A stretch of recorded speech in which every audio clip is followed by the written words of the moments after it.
All right, so you're prepping for an immunologist interview. Well, let me tell you, that's a pretty high-stakes game, but luckily, we've got all your RoleCatcher resources right here, and trust me, they are absolutely packed with insights to help you just totally nail this thing.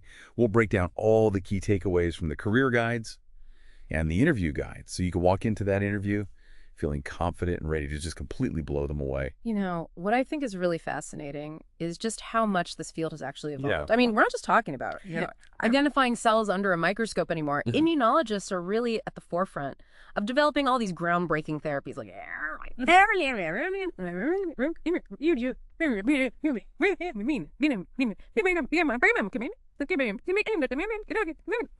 the work they're doing is truly cutting edge. And that actually brings us to the first bit of insight from RoleCatcher's Career Guide. This field is absolutely booming right now. Job satisfaction is super high, and the demand for skilled immunologists is only going up. But, of course, it's not exactly a walk in the park. You've got to be ready to put in the work. We're talking long hours. Yeah. And yeah, those advanced degrees are going to be pretty important. Yeah, that's true. But the rewards are definitely substantial. And I'm not just talking about financially, but also in terms of the impact that you can have on human health. I mean, and think about it. You could be part of developing the next cure for cancer or a groundbreaking new vaccine. It's really pretty incredible. But now, I think it's time to dive into those interview questions because that's really where things can get, make or break. Okay, so let's unpack that first question from RoleCatcher's interview guide. Yeah. Can you explain your experience in designing and conducting experiments to investigate immune responses? All right, so this is your chance to really showcase your scientific thinking process. Don't just list out a bunch of techniques. Walk them through your approach. What were your hypotheses going into it? How did you actually go about selecting the right methods? How did you analyze all that data? And this is a big one. How did you address any unexpected challenges that came up? So it's really about painting a picture of how we approach a scientific problem from start to finish. Exactly. And you should be prepared for some follow-up questions that really test your critical thinking. They might ask, what were the limitations of your experimental design? Or how did you actually ensure the reproducibility of your results? Those are some really great points. It's not just about what we did, but also about understanding, the strengths and weaknesses of our approach. Right. And you know what? This is actually where RoleCatcher's AI can really come in handy. It can analyze your answers and then suggest ways to actually make them even stronger. So for example, let's say you're applying for a role that really emphasizes a specific experimental technique the AI might suggest, that you elaborate on your experience with that technique in a bit more detail. That's a fantastic tip. It really helps us tailor our answers to the specific requirements of each job. Now let's move on to question number 2. This one says, how do you keep up with the latest developments in immunology research? All right, so this question is all about demonstrating your commitment to lifelong learning. Immunology is a field that is constantly evolving at an incredibly rapid pace, so interviewers really want to see that you're actively engaged and passionate about staying current. So it's not enough to just say, I read journals. Right. You have to be specific. Mention specific journals that you read regularly, conferences that you attend, or even, online forums where you engage with other researchers. And even better, share a recent breakthrough that you found particularly exciting and explain why it resonated with your interests. That's a great way to show genuine enthusiasm and highlight how our interests align with the cutting edge of the field. Exactly. And actually, RoleCatcher can help here too. Its AI can actually suggest relevant publications or research groups to mention based on the specific job that you're applying for. All right. On to question 3. It asks, how do you approach collaborating with other researchers or teams on a project? This one seems pretty straightforward. Yeah, it might seem that way, but there's more to it than just saying, I'm a team player. Interviewers really want to see that you understand the complexities of collaboration, especially in a field as interdisciplinary as immunology is. So what are some key things we should focus on in our answer? Share concrete examples of successful collaborations. Highlight your specific role and contributions. Did you help resolve any conflicts within the team? Did you ensure effective communication between team members? Were you proactive in seeking input from others? Show them that you understand the dynamics of teamwork and that you can navigate those challenges effectively. And I imagine a follow-up question could be about a time when a collaboration didn't go so well. Absolutely. They might ask, tell me about a time a collaboration was challenging. How did you handle the situation? So be prepared to discuss a situation where you had to navigate conflict or overcome obstacles in a team setting. Okay, so it's about showing that we can learn from both our successes and our challenges when it comes to collaboration. That makes a lot of sense. Now, question 4. This one, it says, can you explain your experience with different types of immune cells, such as T cells, B cells, and natural killer cells? Okay, so this is your chance to demonstrate your foundational knowledge. But don't just give them a textbook definition of each cell type.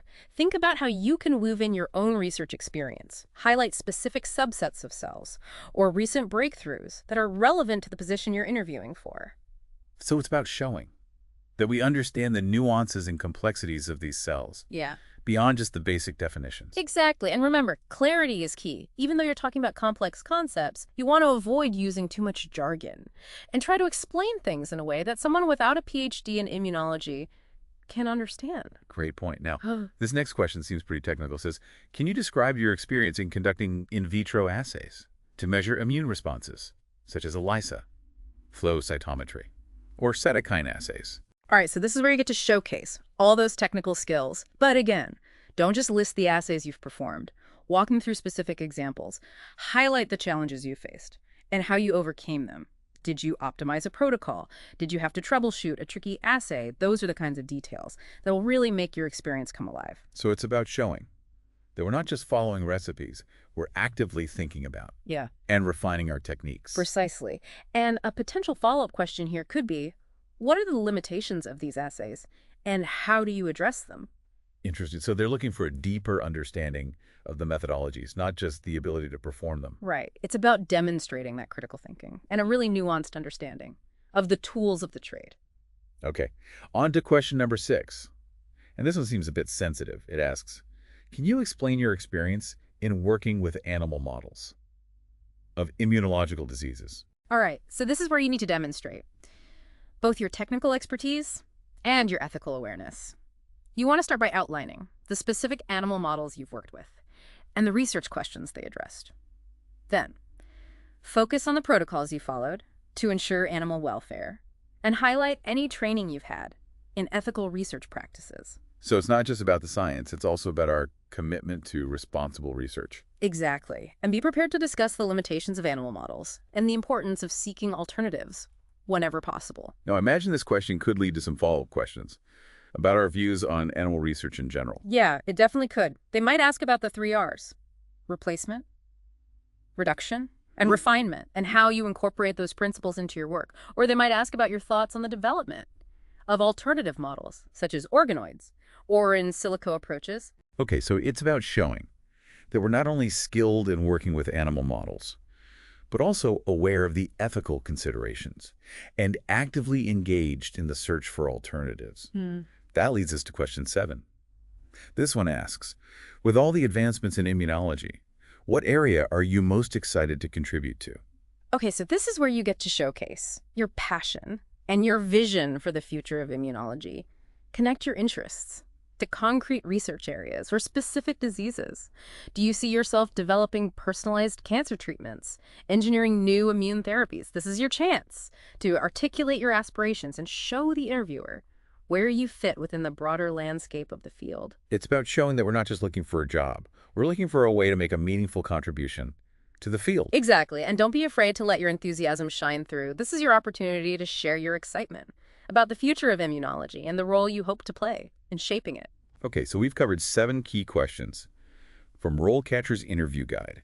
But I'm curious, how does RoleCatcher's AI actually help us tailor our answers and improve our overall performance? Okay, so RoleCatcher's AI can be an absolute game changer in your interview preparation. It can analyze your answers, identify areas for improvement, and suggest ways to make them more specific, more relevant, and more compelling. So it's like having a personal coach, helping us fine-tune our responses. Exactly. And it goes beyond just individual questions. RoleCatcher can even simulate a mock interview, allowing you to practice answering questions out loud and receive feedback on your delivery, your pacing, and your overall performance. Yeah, that's incredibly valuable. It's like having a virtual rehearsal before the big day. It is. And the more you practice with RoleCatcher, the more confident and prepared you'll feel.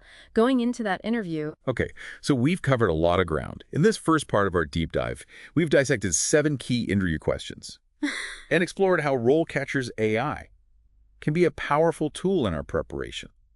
But there's so much more to discuss, especially when it comes to the career landscape for immunologists. absolutely. In the next part of our deep dive, we'll delve into the career insights from RoleCatcher's Career Guide and explore the exciting opportunities that await you in this dynamic and rapidly evolving field. Stay tuned. Okay, so let's shift gears a little bit and dive into some of the career insights that RoleCatcher provides, because it's one thing to ace the interview, but you also want to make sure that this career path actually aligns with your goals and aspirations. Yeah, you're absolutely right. It's not just about getting the job. It's about finding the right fit for the long haul. So what does RoleCatcher's Career Guide tell us about the current landscape for immunologists? First off, it confirms what we already touched on. Immunology is a hot field right now. There's a growing demand for skilled professionals, particularly in areas like immunotherapy. And personalized medicine. That's really exciting to hear. Yeah. But I imagine there's a lot of competition for these roles. Oh, absolutely. But that's where RoleCatcher's insights can really give you an edge. For example, the career guide highlights specific skills and areas of expertise that are highly sought after by employers.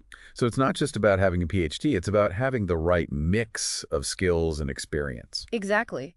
And you know what? RoleCatcher's AI can actually help you identify those key skills based on the specific job descriptions that you're interested in. Okay, so how does that work? Let's say you're looking at a job posting for an immunologist specializing in cancer immunotherapy.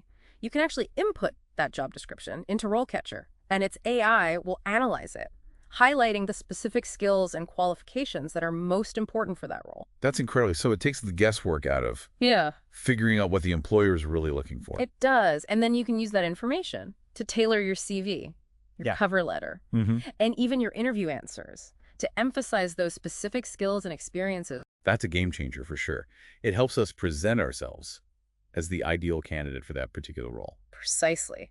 Now, beyond specific skills, RoleCatcher's Career Guide also provides insights into different career paths within immunology. So it's not just one size fits all. There are various avenues we can explore. Exactly. For example, some immunologists focus on academic research, pushing the boundaries of scientific knowledge. Others work in industry, developing new drugs and therapies. And still others pursue careers in government or regulatory agencies, ensuring the safety and efficacy of new treatments. That's a lot of options to consider. How do we know which path is right for us? Well, actually, RoleCatcher has a feature that can help with that too. You can take a career aptitude quiz that assesses your interests, your skills, and your values, and then it provides recommendations for career paths that align with your profile. Okay, so it's not just about finding a job. It's about finding a career that's fulfilling and aligns with our long-term goals. Exactly. Now, let's circle back to those interview questions for a moment. We've already covered some of the key technical questions, but there's another type of question that often comes up in immunology interviews: behavioral questions. Ah, yes. Those tell me about a time when questions. Precisely. These questions are designed to assess your soft skills, your personality, and your ability to handle challenging situations. So it's not just about what we know. It's about how we behave and interact with others. Exactly. And while there's no right or wrong answer to these questions, there are definitely strategies you can use to craft compelling and insightful responses. Okay, so let's say they ask, tell me about a time you had to deal with a difficult colleague. How do we approach that? One effective framework is the STAR method. Can you break that down for us? Sure. So STAR stands for situation, task, action, and result. So when answering a behavioral question, you start by describing the situation you're in. What was the context? Who was involved? Then you outline the task. What was your specific role or challenge? Next, you describe the action. What steps did you take to address the situation? And finally, you explain the result. What was the outcome? What did you learn from the experience? So it's a way of structuring our response Yeah, to tell a clear and concise story. exactly. And within that story, you can weave in those key details that highlight your soft skills, such as your communication skills, your conflict resolution abilities, your adaptability, or your ability to work effectively under pressure. That's really helpful. It gives us a framework to work with, so we're not Right. just scrambling for an answer on the spot. Right. And this is another area where RoleCatcher's AI can be a valuable asset. Okay, how so? RoleCatcher actually has a library of common behavioral interview questions, and its AI can analyze your responses, providing feedback on your structure, your clarity, and the specific skills you're highlighting. So it's like having a personal interview coach, helping us refine our stories and present ourselves in the best possible light. It is. And you can even practice answering these questions out loud while RoleCatcher's AI listens and provides feedback on your delivery and pacing. That's incredible. It takes the guesswork out of practicing for these often unpredictable behavioral questions. Now, let's shift gears again and talk about something that's often overlooked in interview preparation: mindset. Okay, so we're not just talking about technical skills and Right. interview strategies. We're talking about the mental game. Exactly. You can have all the knowledge in the world, but if you walk into that interview feeling nervous, unsure of yourself, it's going to show. So how do we cultivate that winning mindset? First and foremost, remember that an interview is a two-way street.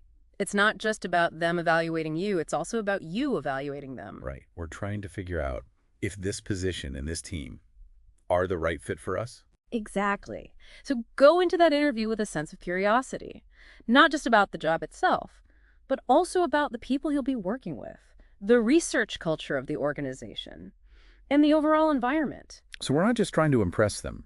We're trying to learn as much as we can to make an informed decision. Precisely. And this shift in perspective can make a huge difference in how you approach the interview. Instead of feeling like you're under a microscope, you'll feel more like an active participant in a conversation. I love that. It takes some of the pressure off, for sure. It does. And when you're feeling less pressure, you're more likely to relax, be yourself, and let your genuine enthusiasm shine through. Okay, so curiosity is key. What else can we do to cultivate that winning mindset? Focus on your strengths before the interview. Take some time to reflect on your accomplishments, your skills, and the unique qualities you bring to the table. Right, we've got this. Exactly. Remember all the hard work you've put in, the challenges you've overcome, and the successes you've achieved. Let that sense of accomplishment fuel your confidence. So it's not about being arrogant. It's about acknowledging our worth. Precisely. And when you believe in yourself, it shows. Okay, so we've talked about curiosity, focusing on our strengths. Now, what about those moments when anxiety creeps in? Right before the interview, how do we stay grounded? One of the simplest yet most powerful things you can do is breathe. Take a few deep breaths, focus on your breath, and allow yourself to relax. It sounds so basic, but I know how easily I forget to breathe when I'm nervous. It's completely natural to feel some nerves, but by focusing on your breath, you can calm your nervous system and bring yourself back to the present moment. That's a great tip. Anything else we can do to manage those pre-interview jitters? Visualization can be incredibly powerful before the interview. Take a few moments to visualize yourself, walking into the room, feeling confident, composed, and ready to engage in a stimulating conversation. So it's about creating a mental picture of success. Exactly. And the more you practice visualizing that positive outcome, the more likely you are to embody that confidence when the moment arrives. I love that. It's like giving ourselves a mental pep talk. It is. And remember, you've prepared thoroughly, you know your stuff, and you have valuable skills and experiences to offer. Trust in yourself and the process. Okay, so breathe, visualize, Yeah. and trust in ourselves. I'm feeling more confident already. Now, let's shift our focus to a crucial element of effective interviewing, the art of storytelling. You know, I've heard that storytelling is important in interviews, but I'm not sure I fully understand why. It's all about making your answers come alive. Instead of just stating facts or listing skills, you're engaging the interviewer with a narrative that draws them in and makes them want to learn more. So it's about captivating their attention Yeah, and leaving a lasting impression. exactly. And the best stories are personal. They come from your own experiences, your own challenges, your own triumphs. So it's not about reciting facts and figures. It's about sharing our journey as scientists. Exactly. And the more authentic and relatable you are in your storytelling, the more engaged the interviewer will be. Okay, so personal stories are key. What else should we keep in mind? Structure is important. A good story has a clear beginning, middle, and end. It takes the listener on a journey, building suspense, creating emotional connections, and ultimately delivering a satisfying resolution. So we need to think about the narrative arc of our answers. Exactly. And within that arc, you can weave in those key details that highlight your skills, your accomplishments, and your unique perspective. So for example, if we're answering that question about designing and conducting experiments, we could tell a story about a specific project we worked on, What? the challenges we faced, the creative solutions we came up with, and the ultimate outcome of the research. Exactly. And within that story, you can highlight your analytical skills, Yeah. your problem-solving abilities, your perseverance, and your passion for discovery. Right. It's so much more engaging than just saying, I'm good at designing experiments. It is, and it allows the interviewer to connect with you on a deeper level, Yeah. to see you not just as a candidate, but as a human being with a unique story to tell. Okay, so personal stories, clear structure, and weaving in those key details. Any other tips for telling captivating stories in an interview setting? One more thing, don't be afraid to show your vulnerability. Ooh, interesting. So we're talking about sharing our struggles, our setbacks. Exactly. No one's journey is perfect, and sharing those moments of vulnerability actually makes you more relatable and human. It shows that we're not afraid to learn and grow from our mistakes. Precisely. And often, those stories of setbacks and how we overcame them are the ones that resonate most deeply with the interviewer. Okay, so we've got personal stories, structure, details, Yeah. and vulnerability. Now I'm wondering, can RoleCatcher's AI help us with the storytelling aspect of interview prep? You know, it's fascinating how AI is evolving in this realm. While RoleCatcher's AI doesn't specifically focus on storytelling per se, it can indirectly enhance our ability to craft compelling narratives. So. Remember how we talked about using RoleCatcher's AI to analyze job descriptions and identify key skills? Well, that information is crucial for storytelling. By understanding what skills and qualities the employer is looking for, we can tailor our stories to highlight those specific areas. So if the job description emphasizes teamwork, we can focus on telling stories that showcase our collaborative skills. Exactly. And if the job description highlights problem-solving abilities, we can choose stories that demonstrate our ability to overcome challenges and find creative solutions. So RoleCatcher's AI helps us identify the key themes for our stories. And then we can use those themes as a framework for crafting compelling narratives. Precisely. It's a powerful combination of AI-driven insights and human storytelling ability. I love that. Okay, so we've covered a lot of ground in this deep dive, from tackling tough interview questions to cultivating a winning mindset to mastering the art of storytelling. But there's one more area I want to touch on before we wrap up. What's that? It's something that's often a source of anxiety for interviewees. The dreaded behavioral questions, you know, those questions that start with, tell me about a time when... Yes. Those can be tricky, but they're also incredibly valuable opportunities to showcase your skills and experiences in a concrete, relatable way. So how do we approach these behavioral questions? The key is to have a framework for structuring your answers. One popular framework is the STAR method. What's the STAR method? It stands for situation, task, action, result. So when answering a behavioral question, you start by describing the situation you were in, then the task you were assigned, the action you took, and finally, the result of your actions. Okay, so it's a way of providing a clear, concise narrative with a beginning, middle, and end. Exactly. And within that narrative, you can weave in those key details that highlight the skills and qualities the interviewer is looking for. So, for example, if they ask, tell me about a time you had to overcome a challenge, we could use the STAR method to tell a story about a specific research project where we encountered an unexpected obstacle, the steps we took to address it, and the ultimate success we achieved. Exactly. And within that story, you can showcase your problem-solving abilities, your perseverance, your creativity, and your ability to work under pressure. Right. It's so much more powerful than just saying, I'm a problem solver. It is. And it gives the interviewer a tangible example of how you've applied those skills in a real-world situation. Okay. So the STAR method is a great tool for structuring our answers to behavioral questions. Any other tips for tackling these types of questions? One more thing. Practice.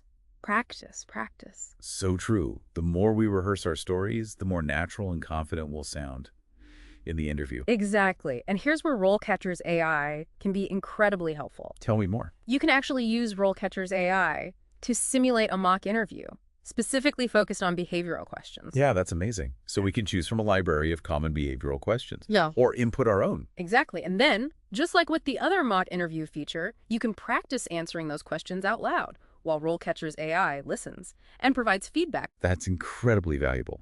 Because sometimes it's those behavioral questions that trip us up the most. They can, but with practice and the help of RoleCatcher's AI, we can turn those potential stumbling blocks into shining moments that showcase our skills and experiences. I love that. Okay, so we've covered a lot of ground in this deep dive, from tackling tough interview questions, to cultivating a winning mindset, to mastering the art of storytelling, to conquering those behavioral questions. I'm feeling so much more confident and prepared now. Me too. But before we wrap up this section, I want to emphasize one more thing. What's that? All of these questions are ultimately about more than just giving the right answers. They're about giving authentic answers that reflect your genuine passion for immunology. I love it. Your experiences, your insights, your unique perspective, that's what will truly make you stand out. In the interview... Absolutely. So with that in mind, let's move on to some final thoughts and advice on how to really nail that immunologist interview. Okay, so we've covered a ton of ground. Getting ready for this interview, we've dissected those tough questions, explored the career landscape, and even tapped into the power of RoleCatcher's AI. But now, it's showtime. What final words of wisdom can we offer as our listener heads into that interview? You've prepped with RoleCatcher, you've practiced your storytelling, you've even visualized yourself rocking that interview. So what's the final piece of advice? What would I tell someone? Stepping into that interview room. Be yourself. Authenticity is key. Let your passion shine through, your curiosity, your unique perspective. I love it. It's not about trying to fit into some kind of mold. It's about showing them who we really are as scientists and as individuals. Exactly. And remember, an interview isn't just about showcasing your skills and knowledge. It's also about finding the right fit. It's a two-way street. We're evaluating them just as much as they're evaluating us. Precisely. So go into that interview with an open mind. Ask thoughtful questions and really try to get a sense of the team, the research culture, and the overall environment. Because at the end of the day, it's not just about getting a job. It's about finding a place where you can thrive, where you can contribute your talents, and where you can continue to learn and grow as a scientist. Absolutely. And who knows, maybe this interview will be the first step in a long and fulfilling career in immunology. With all the incredible breakthroughs happening in the field, it feels like we're on the verge of a new era in human health. It's an incredibly exciting time to be an immunologist.